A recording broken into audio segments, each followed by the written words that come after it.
दोस्तों, मृत्यु के बाद मनुष्य की आत्मा शरीर के किस अंग से बाहर निकलती है? पुरुषों की आत्मा किस छिद्र से निकलती है और स्त्री की आत्मा किस छिद्र से निकलती है? पापी और पुण्यवान व्यक्तियों की आत्मा किन किन छिद्रों से बाहर निकलती है? इस विषय में गरुड़ पुराण में विस्तार से बताया गया है। इन पापी आत्माओं को अगला जन्म कौन सा मिलता है, इसका भी वर्णन भगवान विष्णु ने गरुड़ जी को बताया है। गरुड़ पुराण, अग्नि पुराण और ब्रह्मवैवर्त पुराण जैसे ग्रंथ हमें बड़े रोचक लेकिन गंभीर अंदाज में समझाते हैं कि आत्मा कैसी होती है, शरीर में कहाँ रहती है, मृत्यु के वक्त क्या होता है, आत्मा शरीर से कैसे निकलती है और पाप पुण्य के हिसाब से आत्मा की आगे की यात्रा कैसी होती है। तो चलिए आपको गरुड़ पुराण का संपूर्ण ज्ञान विस्तार से समझाते हैं। आगे बढ़ने से पहले दोस्तों, अगर आप चैनल पर नए हैं तो चैनल को सब्सक्राइब जरूर करें। साथ ही वीडियो को लाइक करना न भूलें और कमेंट में जय श्री हरि विष्णु अवश्य लिखें। आत्मा शरीर में कहां और कैसी होती है? शास्त्रों के अनुसार आत्मा हर जीव के हृदय में एक सूक्ष्म रूप में निवास करती है। ये आत्मा परमात्मा का अंश है, चेतना का वो दिव्य कण जो हमारे पूरे शरीर को जीवन देता है। शरीर तो पंच तत्वों पृथ्वी, जल, अग्नि, वायु, आकाश से बना नाशवान पदार्थ है, लेकिन आत्मा अमर है, अविनाशी है। आत्मा का कोई रूप रंग नहीं, पर इसे एक चमकते हुए छोटे प्रकाश की तरह समझ सकते हैं। गरुड़ पुराण में तो कहा गया है कि यमदूत जब आत्मा को निकालते हैं तब वो अंगूठे के आकार की सूक्ष्म पुरुषाकृति होती है, यानी आत्मा इंसान के सूक्ष्म शरीर के रूप में होती है। बिल्कुल मानो आपके शरीर का नन्हा प्रतिरूप जो अंगूठे जितना छोटा होता है और जिसे सामान्य आंखों से नहीं देखा जा सकता। यही आत्मा हमारे होने का वास्तविक मैं है, जो न कभी मरती है न जलती है, बस एक शरीर से निकलकर फिर अगले गंतव्य की ओर चली जाती है। दोस्तों, मृत्यु के समय क्या होता है? जब किसी स्त्री की मृत्यु का समय आता है तो शरीर में कई बदलाव शुरू हो जाते हैं। गरुड़ पुराण में कहा गया है कि जैसे जैसे अंत निकट आता है उसके जीवनदायु प्राण डगमगाने लगते हैं, सांस उखड़ने लगती है, खांसी और बलगम से नलिकाएं अवरुद्ध हो जाती हैं और आंखें उलड़ने लगती हैं। शरीर बिल्कुल निर्जीव सा, निश्चेष्ट होने लगता है, मानो आत्मा की पकड़ ढीली पड़ रही हो। कई बार मरने वाले की जीभ से झाग निकलने लगता है, मुंह लार से भर जाता है और वो बेहोशी की हालत में चला जाता है। गरुड़ पुराण भयावह तुलना करता है कि प्राण निकलते समय मनुष्य को ऐसा दर्द महसूस होता है जैसे 100 बिच्छुओं ने एक साथ डंक मारा हो। सोचिए जरा, कितनी तीव्र पीड़ा। मृत्यु का क्षण इतना यातनामय होता है कि वो एक पल नहीं बल्कि युगों के बराबर लंबा महसूस होने लगता है। कई पापी आत्माएं तो असह्य डर और दर्द से अपने मल मूत्र तक छोड़ देती हैं।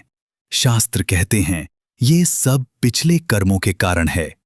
जिसने जीवन भर अधर्म और पाप किए हों उसके लिए मौत का स्वाद बहुत कड़वा और भयावह होता है, लेकिन जिसने धर्मपूर्वक जीवन जिया हो उसकी मृत्यु अपेक्षाकृत शांतिपूर्ण ढंग से हो सकती है। पापी के प्राण हरने कौन आता है? गरुड़ पुराण वर्णन करता है कि अंतिम क्षणों में सिर्फ मरने वाली को एक दिव्य दृश्य दिखता है। आसपास रोते परिवारजन दिखाई दे सकते हैं, पर साथ ही यमराज के दूतों का आगमन भी होने लगता है। ये यमदूत बड़े भयंकर रूप वाले होते हैं, काले डरावने चेहरे, सिर पर खड़े रोंगटे, लाल जलती आंखें, हाथों में फंदा और मूठ वाले डंडे। उनके दांत भालों जैसे नोकीले हैं, लंबे नख हैं और रूप इतना भयानक कि उन्हें देखकर ही मरते हुए का हृदय दहल जाता है। गरुड़ पुराण बताता है कि इन यमदूतों को देखकर प्राणी भय के मारे चिल्लाने लगता है, उसका हृदय तेजी से कांपने लगता है और रोम रोम सिहर उठता है। यमदूत पापी आत्मा के पास आकर कोई नम्रता नहीं दिखाते। वे क्रोध में गरजते हुए कहते हैं, अरे पापी, चल, आज तेरा समय पूरा हुआ। तुझे हम यमराज के पास लेकर जा रहे हैं। मरने वाला अपने रोते परिवार को देखकर विलाप करता है, पर यमदूत उसको जरा भी मोहलत नहीं देते। वे लोहे के फंदे से उसका गला कसकर बांध देते हैं और जबरन आत्मा को शरीर से घसीटने लगते हैं। आत्मा का बाहर निकलना बेहद दर्दनाक होता है। गरुड़ पुराण कहता है कि पापी की आत्मा को कान, नाक, आंखें आदि जिस भी छेद से घसीटना पड़े, ये दूत बलपूर्वक खींचते हैं और उस दौरान आत्मा चिल्लाती हुई शरीर से अलग की जाती है। वो आत्मा अपने ही पुराने शरीर को अंतिम बार व्याकुल नजरों से देखती है जब यमदूत उसे दूर ले जाने लगते हैं। दोस्तों, अब जानते हैं आत्मा किस अंग या छिद्र से शरीर छोड़ती है। ये सवाल बड़ा रोचक है। आत्मा आखिर शरीर से निकलती कहां से है? हमारे शरीर में कुल 9 प्रमुख द्वार या छिद्र माने गए हैं। 2 आंखें, 2 कान, 2 नथुने, 1 मुंह, ये 7 ऊपरी द्वार हुए, और 2 निचले द्वार, मल द्वार, गुदा और मूत्रेंद्रियो जन्नेन्द्रिय। कुछ मतों में सिर के ऊपर सहस्रार या ब्रह्मरंध्र को 10वां द्वार भी कहा गया है, पर शास्त्रों में प्रायः 9 द्वार की ही बात आती है। आत्मा इन द्वारों में से किसी एक से निकल सकती है, मगर कौन से छिद्र से निकलेगी ये निर्भर करता है मरने वाले के कर्मों पर। गरुड़ पुराण का मत स्पष्ट है। यदि आत्मा पुण्यात्मा है, अच्छे कर्मों वाली है, तो वो शरीर के ऊपरी ऊर्ध्व द्वारों से प्रस्थान करेगी, और यदि पापी है तो निचले छिद्रों से। पुण्यवान लोगों की आत्मा प्रायः सिर के ऊपर स्थित द्वार, ब्रह्मरंध्र या मुंह, आंख, नाक जैसे ऊर्ध्व छिद्रों से निकलती है। इसे शुभ संकेत माना जाता है। इसका अर्थ है आत्मा की गति ऊपर ऊर्ध्व लोकों की ओर होगी। दिव्य मार्ग देवयान से जाएगी। विशेषकर जो आध्यात्मिक साधना में पारंगत हैं, योगी हैं या परमात्मा भक्त हैं, उनके सहस्रार से आत्मा निकलकर परम लोक की ओर जाती है। माना जाता है कि यह मुक्ति का मार्ग है। इसके विपरीत पापी आत्माएं प्राण छोड़ती हैं तो निम्न द्वार से उनका जीवन निकलता है। गरुड़ पुराण कहता है कि पापी के प्राण मल मूत्र के रास्ते नीचे निकल जाते हैं। आत्मा अगर गुदा द्वार या जननेंद्रिय जैसे निचले छिद्र से निकले तो इसे अत्यंत अशुभ माना जाता है। ये दर्शाता है कि आत्मा अधोगति, नीचे लोकों की ओर जा रही है। ऐसे प्राणी की आत्मा मरकर सीधे यमलोक, प्रेतलोक या नरकों की ओर जाएगी। साफ शब्दों में ऊपरी द्वार से आत्मा का निकलना पुण्य का फल है और निचले द्वार से निकलना पाप का फल। यही कारण है कि हमारे शास्त्र मृत्यु के समय भगवान के नाम स्मरण, गंगा जल, तुलसी दल आदि देने को कहते हैं, ताकि अंत समय शुभ हो और आत्मा ऊर्ध्व मार्ग से शांतिपूर्वक निकले। अब खास तौर पर अगर स्त्री की बात करें, स्त्री की आत्मा भी यही नियम मानकर शरीर से निकलती है। पुण्यवती स्त्री जिसकी जिंदगी धर्मपूर्ण रही हो, सेवा, सत्य, संयम से भरी, उसकी आत्मा ऊपरी छिद्र, मस्तक, नेत्र, नासिका या मुख में से किसी से प्रस्थान करेगी। कुछ ग्रंथों में कहा गया है कि ऐसी आत्मा के निकलते वक्त चेहरे पर एक शांत चमक दिखाई देती है। शरीर बिना ज्यादा तड़पे शांत हो जाता है। दूसरी ओर पापिनी स्त्री जिसने जीवन भर अधर्म, अत्याचार, अनैतिक कर्म किए हों, उसकी आत्मा अक्सर नीचे वाले रंध्रों से बाहर जाती है, जैसे गुप्तांग या गुदा मार्ग से। ये उसके भारी पापों का संकेत है कि मृत्यु भी कष्टदायी हुई और आत्मा अधोलोक को चली। गरुड़ पुराण में स्पष्ट लिखा है, पापी के प्राण नीचे के द्वार से निकलते हैं। मतलब यही कि स्त्री हो या पुरुष, पाप पुण्य के अनुसार आत्मा के निकलने का मार्ग तय होता है। मृत्यु के बाद आत्मा की गति कैसी होती है? शरीर छूटने के बाद आत्मा की असली यात्रा शुरू होती है। अब आत्मा अकेली है, न कोई रिश्तेदार साथ जाता है, न दौलत, न शरीर, केवल उसके अच्छे बुरे कर्म साथ हैं। जिनके आधार पर उसे आगे का मार्ग मिलता है। हिंदू धर्म में दो मुख्य मार्गों का वर्णन मिलता है, देवयान, देवों का मार्ग, और पितृयान, पितरों का मार्ग। इसका मतलब सरल भाषा में, जो आत्माएं आध्यात्मिक रूप से उन्नत हैं, जिनका जीवन पवित्र रहा, वे देवलोक या ईश्वर के धाम की ओर जाने वाले मार्ग पर चलती हैं, और बाकी आम आत्माएं पितृलोक या यमलोक जाने वाले मार्ग से गुजरती हैं, जहां उनके कर्मों का फल नरक या स्वर्ग निर्धारित होता है। यमलोक की यात्रा, पितृयान मार्ग। अधिकांश आत्माओं को मृत्यु के बाद यमदूत यमराज की सभा यमपुरी में ले जाते हैं। जैसा हमने देखा, पापियों को क्रूर यमदूत घसीटते हुए ले जाते हैं। ये यात्रा गरुड़ पुराण में काफी लंबी बताई गई है, लगभग 86,000 योजन, यानी बहुत लंबा रास्ता पार कर आत्मा यमराज के शहर पहुंचती है। रास्ते में 16 भयानक नगर आते हैं, जहां आत्मा अपने कर्मों के अनुसार अलग अलग कष्ट और मनोव्यथा झेलती है। जब हम उदाहरण के लिए कहीं तपती रेत की सड़क है, जहां प्यास से व्याकुल आत्मा नंगे पैर दौड़ती है, तो कहीं आग के जंगल की लपटें हैं, कहीं बर्फ जैसी ठंड। एक भयानक नदी आती है, वैतरणी नदी, जो रक्त, पीप और गंदगी से भरी है, जिसमें मगरमच्छ, सांप जैसे जीव हैं। जिसने जीवन में गोदान किया हो या पुण्य किए हों, उसे इस वैतरणी को पार कराने नाव या गाय की पूंछ मिल जाती है, पर जो पापी हो वो इसमें डूबकर यातना पाता हुआ पार होता है।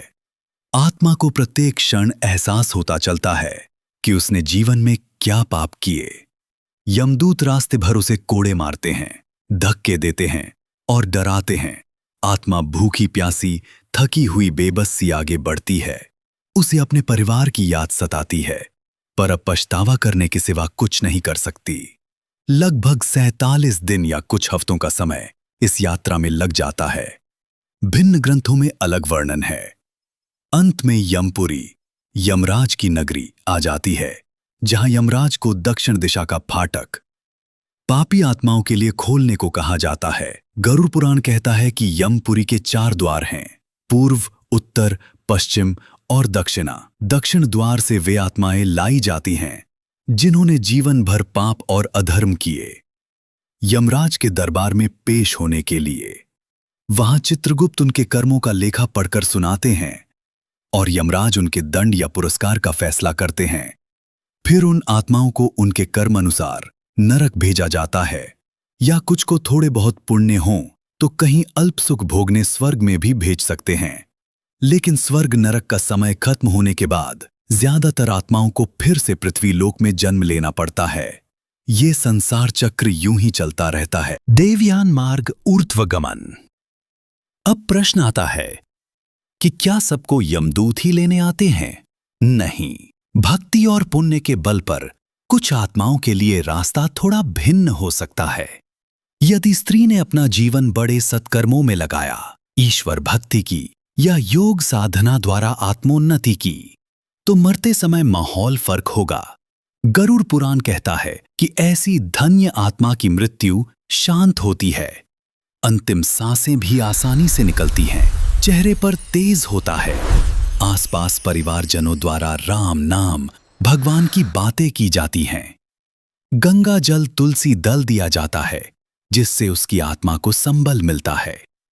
सबसे बड़ी बात, उस आत्मा को यमदूत जबरदस्ती घसीटने नहीं आते। उसके बदले दिव्य दूत या देवदूत आते हैं, जो बड़े आदर से आत्मा को साथ लेते हैं। ऐसी आत्मा शरीर छोड़ती है तो प्रायः सिर के ऊपर या अन्य ऊर्ध्व द्वार से निकलती है, जो बताता है कि इस जीव ने जीवन पवित्र जिया। देवदूत आत्मा को सम्मानपूर्वक यमपुरी के दक्षिण द्वार से नहीं, बल्कि अन्य द्वारों, पूर्व या उत्तर से अंदर ले जाते हैं। इसका फल यह होता है कि यमराज की सभा में भी उसके साथ कठोरता नहीं होती, बल्कि गरिमा के साथ पेशी होती है। कई बार कहा जाता है कि ऐसे धर्मात्मा को यमलोक में भी नहीं रुकना पड़ता, सीधे इंद्र आदि देवताओं के लोक, स्वर्ग में स्थान मिलता है। कुछ श्रेष्ठ आत्माएं, जिन्होंने ईश्वर की अनन्य भक्ति की हो, वे देह छोड़कर सीधे परम धाम चली जाती हैं। जैसे विष्णु भक्तों के लिए कहते हैं कि विष्णु दूत आते हैं और उस आत्मा को बैकुंठ ले जाते हैं, फिर यमराज के दूत तो पास भी नहीं फटकते। अग्नि पुराण में भी कहा गया है कि पुण्य आत्माओं को मृत्यु के बाद ऐसे मार्ग से ले जाया जाता है जहां कोई कष्ट नहीं होता, जबकि पापियों को कष्टदायक रास्ते से यमलोक ले जाया जाता है। कुल मिलाकर जैसे कर्म वैसा फल। मरने के बाद आत्मा या तो देवयान प्रकाश मार्ग पकड़ती है या पितृयान धूम्र मार्ग पकड़कर न्याय के लिए यमराज की ओर जाती है। दोस्तों, अब हम आते हैं उस हिस्से पर जिसका जिक्र सुनकर शायद आपके रोंगटे खड़े हो जाएं। पाप कर्मों के आधार पर अगले जन्म की योनियां। गरुड़ पुराण और ब्रह्म वैवर्त पुराण में विस्तार से बताया गया है कि कौन से पाप के फलस्वरूप आत्मा को अगले जन्म में किस योनि से जानवर आदि में जन्म लेना पड़ता है। खासकर स्त्रियों के संदर्भ में कुछ पाप ऐसे बताए गए हैं जिनसे उन्हें बड़ी ही नीच योनियों में जाना पड़ सकता है। आइए कुछ उदाहरण कहानी की तरह समझें। पति से बेवफाई या परपुरुष गमन, व्यभिचार। यदि किसी स्त्री ने अपनी पति को धोखा दिया, परपुरुष के साथ संबंध बनाए या उल्टा आचरण किया तो शास्त्रों में उसका फल भयंकर बताया है। ब्रह्म वैवर्त पुराण में एक कथा आती है जिसमें ऐसी स्त्री मरने के बाद लंबे समय तक नरक में सड़ती है और फिर लाखों बार गिद्ध बनकर जन्म लेती है। सैकड़ों वर्षों तक सुअरनी से मादा सुअर की योनि में रहती है और सैकड़ों जन्म तक जंगली हिंसक जानवर बनती है। देखिए, एक पति को त्यागने या व्यभिचार करने का कितना भयानक परिणाम बताया है। पहले असंख्य नरक यातनाएं, फिर गिद्ध, सुअर, हिंसक जानवर बनना। अंत में कहा गया है कि यदि कभी वो स्त्री फिर मानव रूप में आती भी है तो विधवा, दरिद्र और रोगिणी बनकर जन्म लेगी। गरुड़ पुराण में भी कहा है कि जो पुरुष पराई स्त्री के साथ व्यभिचार करते हैं उन्हें अगले जन्मों में भयानक राक्षस योनि भुगतनी पड़ती है। विशेषकर यदि वो स्त्री किसी ब्राह्मण या पूज्य कुल की थी तो वो पिशाच ब्रह्म राक्षस बनकर भटकते हैं। एक जगह ये भी वर्णन है कि पराई स्त्री से संबंध रखने वाला अगले जन्म में सियार होता है। अब स्त्री ने खुद अपने शरीर को पाप कर्म में लगाया तो उसे भी उस पाप का फल समान ही मिलता है। यानी ऐसी पापिनी स्त्री भी मरकर आत्मा के रूप में प्रेत योनि में भटकती है और फिर कुतिया, सियारिन जैसी नीच योनि में जन्म लेती है, जहां जीवन भर उसे तृष्णा और तिरस्कार ही मिलता है। गर्भपात या गर्भ की हत्या। हमारे धर्म ग्रंथों में गर्भपात को एक बहुत बड़ा पाप माना गया है क्योंकि ये सीधे एक अनजान जीव की हत्या है। ब्रह्म वैवर्त पुराण में यमराज कहते हैं, जो व्यक्ति गर्भ में पल रहे शिशु का नाश करते हैं उन्हें मृत्यु के बाद सीधे कुंभीपाक नरक में डाला जाता है। कुंभीपाक वो नरक है जहां उबलते तेल की कड़ाहियों में आत्मा को उबाला जाता है। वहां इस पापी आत्मा को अत्यंत लंबे समय तक 14 इंद्रों की आयु जितने समय तक यंत्रणा भोगनी पड़ती है। गरुड़ पुराण के अनुसार भी गर्भ हत्या महापाप है जो लगभग ब्रह्म हत्या के बराबर दंड का भागी बनाती है। नरक यातना के बाद ऐसी आत्मा का छुटकारा नहीं होता, उसे बहुत से नीच जन्मों से गुजरना होता है। ब्रह्म वैवर्त पुराण में विवरण मिलता है कि गर्भपात करने वाले अगले 100 जन्म तक सुअर की योनि में जन्म लेते हैं, फिर 7 जन्म तक गाय की योनि में, 7 जन्म तक सर्प की योनि में, फिर 60,000 वर्षों तक कीड़े मकोड़े बनकर गंदगी में पैदा होते हैं। यह क्रम सुनकर ही रूह कांप जाती है। सुअर जैसी तुच्छ और गंदी समझी जाने वाली योनि, फिर नाग जैसे डरावने जीव और न जाने क्या क्या। अंततः ऐसे पापी को इंसान की देह भी मिलती है तो भयंकर रोगों से ग्रस्त, निर्धन, निश्चित, अपरिवारिक जीवन मिलता है। इसलिए हिंदू धर्म में गर्भपात को कदापि उचित नहीं माना गया। कहा गया है कि मां के गर्भ में बच्चे की हत्या सीधे घोर नरक का द्वार खोलती है। चोरी और छल कपट। अगर स्त्री चोरी चकारी करती है, धोखे से दूसरों की वस्तु चुराती है तो उसके अनुसार भी अगले जन्म में दंड भुगतना पड़ता है। गरुड़ पुराण विभिन्न तरह की चोरी पर अलग अलग योनि की बात बताता है। जैसे जो अनाज चुराता है वो अगले जन्म में चूहा बनता है, जो वाहन चुराता है वो ऊंट बनता है, फल चोरी करने वाला बंदर बनता है, बर्तन चुराने वाला गिद्ध या कौआ बनता है, जिसने गाय चुराई हो वो भी गिद्ध जैसा पक्षी बनता है, क्योंकि गाय जैसा पवित्र प्राणी चुराना महापाप है। जो कपड़े चुराता है वो अगले जन्म में कीट बनता है। गरुड़ पुराण में कहा है, कपड़ा चोर पतंगा होता है। महिलाओं से जुड़ी एक बात ये भी आती है कि जो स्त्री दूसरी स्त्रियों के गहने या कपड़े चुराती है उसे कुष्ठ रोग तक हो सकता है, यानी मानव जन्म मिला भी तो अपंग अवस्था में। कुल मिलाकर चोरी का परिणाम भी कभी पशु योनि तो कभी भयंकर बीमारी के रूप में मिलता है। यही कारण है कि बचपन से हमें सिखाया जाता है, चोरी सबसे घिनौनी आदतों में है, इसका पाप जीवन भर पीछा करता है। निंदा, परनिंदा और असत्य भाषण। अक्सर लोग सोचते हैं कि जुबान के पाप शायद उतने बड़े नहीं होते, लेकिन पुराण कहते हैं कि दूसरों की निंदा या बेहुदा बातें करने का फल भी कष्टदायक जन्मों में मिलता है। जो लोग दूसरों को बेवजह बदनाम करते हैं, सत्यनिष्ठ भले लोगों की बुराई करते हैं, अगले जन्म में उन्हें नीच योनि या अपंगता झेलनी पड़ती है। उदाहरण के लिए गरुड़ पुराण में आता है, जो व्यक्ति पापपूर्ण आचरण करके लोक में बदनामी कमाता है वो अगले जन्म में कछुआ बनता है। इसे आप यूं समझिए कि जिसने जीवन में कुचर्चा, कलंक और कलह फैलाए उसका अगला जन्म ऐसी योनि में होगा जो अधोगति का प्रतीक है। कछुए का जीवन जल मिट्टी में गुजरता है, बहुत धीमा और तुच्छ समझा जाता है। इसी प्रकार अत्यधिक ईर्ष्यालु प्रवृत्ति भी अगले जन्म को खराब करती है। कहा गया है, ईर्ष्यालु व्यक्ति अंधा पैदा होता है या मधुमक्खी जैसा कीट बनता है जो केवल डंक मारना जानता है। लगातार झूठ बोलने वाले की अगले जन्म में जुबान काम नहीं करती, वो गूंगा या हकला पैदा होता है।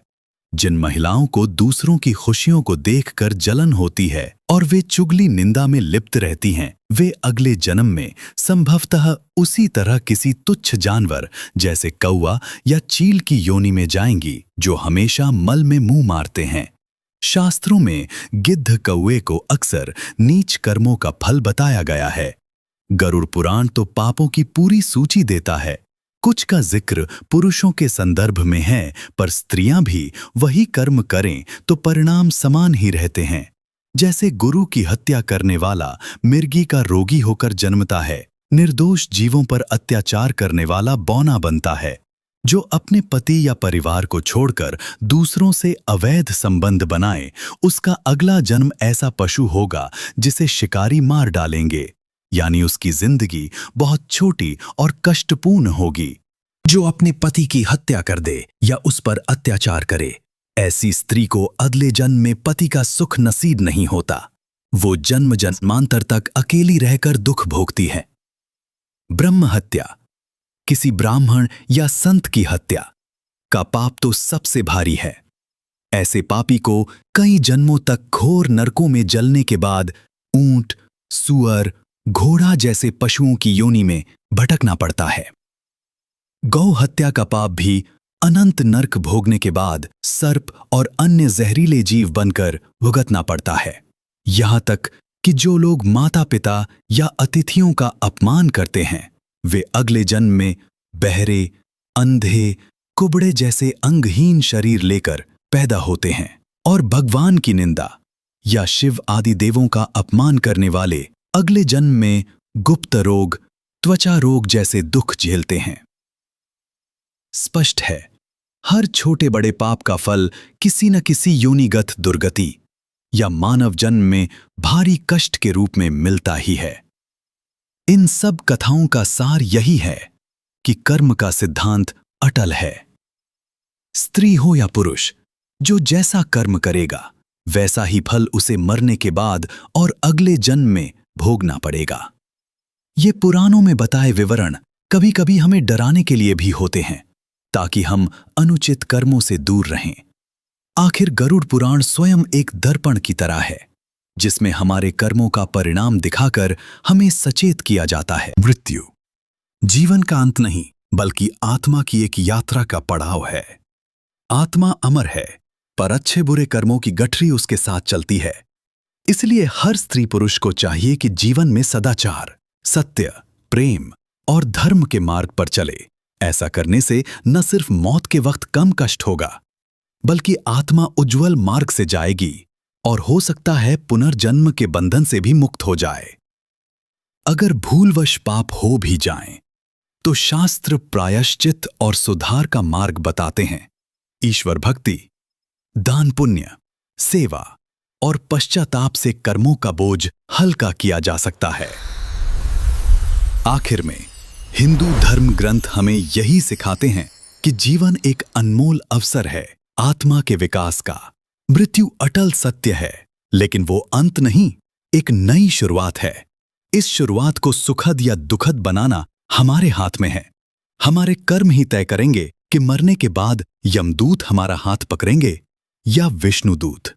हम नरक के अंधकार में रास्ते पर जाएंगे या देवों की ज्योतिर्मय राह पर। इसलिए ऐसी कथाएं सुनकर डरे नहीं, बल्कि सबक लें। जीवन को इस तरह जिए कि अंत समय शांतिमय हो, ताकि जब हमारी आत्मा देह त्यागे तो चेहरे पर मुस्कान हो, हृदय में भगवान का नाम और मार्ग दिखाने को दिव्य ज्योति हो। यही इन पुराण कथाओं का संदेश है। तो दोस्तों, इस प्रकार से गरुड़ पुराण में मृत्यु के बाद के आत्मा के सफर के विषय में बताया है। अगर आपको ये जानकारी अच्छी लगी तो वीडियो को लाइक जरूर करें और कमेंट में जय श्री कृष्ण अवश्य लिखें। साथ ही चैनल को सब्सक्राइब जरूर करें। आप सभी का धन्यवाद।